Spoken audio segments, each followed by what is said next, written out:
ఇప్పుడు no cost cough syrup తో 60 రూపాయల విలువ గల ఇన్హేలర్ పూర్తిగా ఉచితం. దెబ్బకి దగ్గు జలుబు మాయం.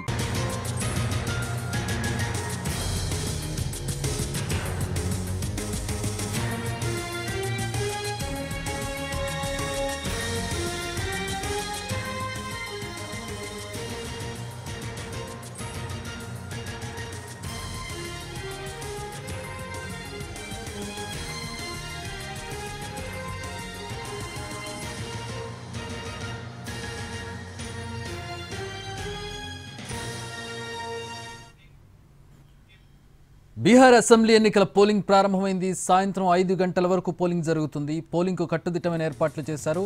20 జిల్లాల్లోని 122 అసెంబ్లీ స్థానాల్లో రెండో దశ ఎన్నికలు జరుగుతున్నాయి. 3.7 కోట్ల మంది ఓటు హక్కు వినియోగించుకుంటున్నారు. మొత్తం 1302 మంది అభ్యర్థులు మలి విడత బరిలో ఉన్నారు. వారిలో 136 మంది మహిళా అభ్యర్థులు ఉన్నారు. 45,399 పోలింగ్ బూత్లు ఏర్పాటు చేశారు. ఈ నెల 14న రిజల్ట్స్ రానున్నాయి. ఓటింగ్ యాక్టివిటీస్ను పరిశీలించేందుకు ప్రతి నియోజకవర్గానికి ఒక అబ్జర్వర్ను నియమించింది ఎలక్షన్ కమిషన్. అన్ని పోలింగ్ కేంద్రాల నుంచి వెబ్కాస్టింగ్ జరుగుతోంది. ఓటర్లను తమ స్మార్ట్ ఫోన్లను పోలింగ్ కేంద్రం బయటే డిపాజిట్ చేయాల్సి ఉందని చెప్పి ఆదేశాలు జారీ అయ్యాయి.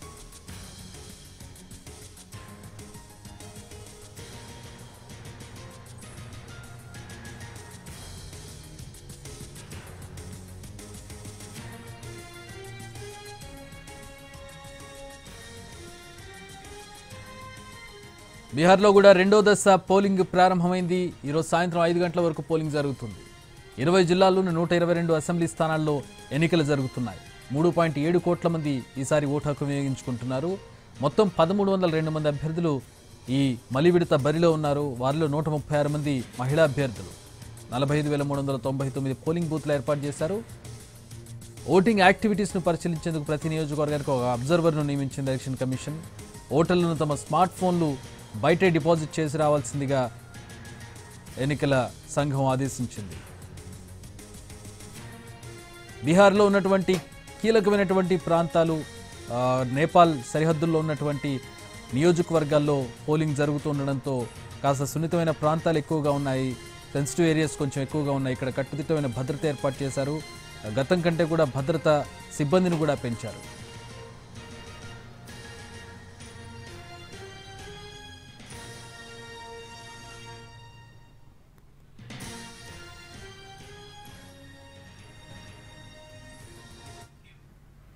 అయితే బీహార్ పోలింగ్ కి సంబంధించి మరిన్ని వివరాలు అందించడానికి మా ప్రతినిధి జాయిన్ అవుతున్నారు బీహార్ నుంచి గ్రౌండ్ రిపోర్ట్ అందించడానికి. ప్రస్తుతం పోలింగ్ ఏ విధంగా జరుగుతోంది? ఇక్కడ మనం జూబ్లీహిల్స్తో పోల్చుకుంటే అక్కడ ఈవీఎంలు మొరాయించడం కానీ అట్లా పరిస్థితులు ఏమైనా ఉన్నాయా? ఓవరాల్గా ఎట్లా ఉంది పోలింగ్? అలాంటిది ఏం లేదు. ప్రస్తుతానికి ఉన్నటువంటి సమాచారం ప్రకారం మొదటి విడత ఎన్నికల్లో కూడా ఎలాంటి ఇబ్బందులు లేకుండానే, ఎలాంటి టెక్నికల్ సమస్యలు, సాంకేతిక సమస్యలు రాకుండానే పూర్తి స్థాయిలో సమర్థవంతంగా ఈవీఎంస్ పనిచేశాయి. అయితే ఇప్పుడు రెండో విడత అంటే మలి విడత చివరి ఎన్నికల సందర్భంగా 18 జిల్లాల్లో 20 జిల్లాల్లో 122 అసెంబ్లీ స్థానాలకు ఇప్పుడు ఎన్నికలు జరుగుతున్నాయి.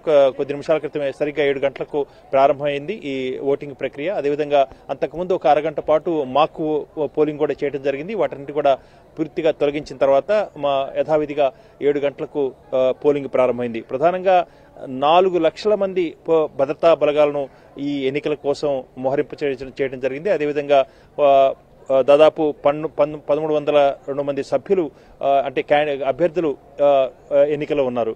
అయితే ఈ ఎన్నికల్లో ప్రధానంగా నేపాల్ సరిహద్దు ప్రాంతంలో ఉన్నటువంటి జిల్లాల్లో వాటన్నిటి కూడా సీమాంచల్ ప్రాంతం అంటారు. ఆ సీమాంచల్ ప్రాంతంలో జరుగుతున్న ఎన్నికల్లో ఎక్కువ భాగం ముస్లింస్ ఉన్నారు. అదేవిధంగా ముస్లింస్ ను ఆకర్షించేందుకు అనేకమైనటువంటి ప్రయత్నాలు చేశారు, పెద్ద ఎత్తున ప్రచారం చేశారు. పూర్తిగా పోటీ బీజేపీకి అదేవిధంగా ఆర్జేడీ మధ్య, కాంగ్రెస్ మధ్య ఉంది అక్కడ ఆ ప్రాంతంలో. మొత్తంగా ఇప్పుడు జరుగుతున్న ఈ ఎన్నికల్లో చిన్న చిన్న పార్టీలు వాళ్ళకు వచ్చే ఓట్లను ఆధారం చేసుకుని ఎన్నికల్లో ఫలితాలు ప్రభావం చూపే అవకాశం ఉందన్నది రాష్ట్ర రాజకీయ విశ్లేషకుల భావన.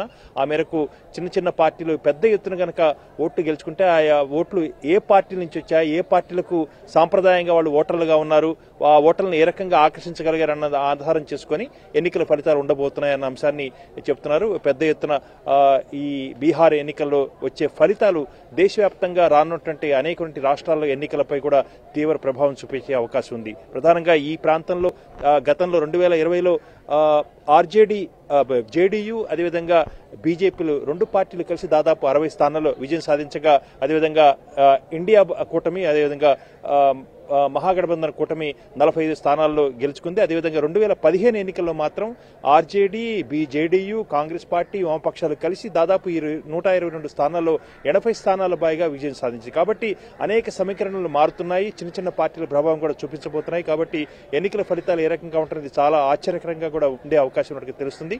ఎన్నికల ఓటింగ్ ప్రక్రియ ప్రారంభమైంది. సాయంత్రం 5 గంటల వరకు కూడా ఈ ఓటింగ్ ప్రక్రియ యథావిధిగా యథేచ్ఛగా సాగే అవకాశం ఉంది.